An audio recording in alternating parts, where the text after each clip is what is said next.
Chok time! Takme! Kikwento ko nga yung kapitbahay namin sa probinsya. Malawak ang taniman ng gulay noon, kaso lang, madamot. Pag may humingi sa kanya, kahit kamag-anak niya, hindi namimigay. Sasabihin niya. Pag may humingi sa kanya, sasabihin niya. Nagpakahirap ako nagtanim niyan. Umulat umaraw, nagtiyaga ako mag-araro. Nagtiis ako sa sikat ng araw. Makapagtanim lang. Nasaan kayo nung naghihirap ako? Mga ganun ang pasakali niya, takme.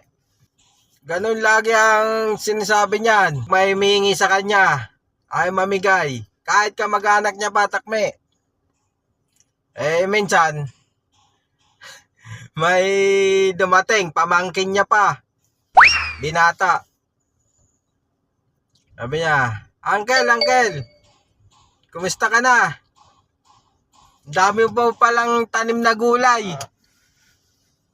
Pwede bang humingi, Uncle? Sabi ng uncle niya, abay, ngayon lang kita nakita. Gabo, sabi niya, saan ka ba galing? Sabi niya, abay, Tiyo, nakulong po ako eh. Ha? Sabi niya, gulat. Anong kasa mo? Ba't ka nakulong? Sabi niya, kasi Tiyo, nakapatay ako. Kasi doon sa amin, sabi niya, humingi lang ako ng buko eh, ayaw akong bigyan. Nagdilim paningin ko, pinagtataga ako, ayun. Nakapatay tuloy ako, sabi niya. Sabi ng Tiyo, takme, biglang bubait. Ganun ba? O sige, mamili ka na dyan.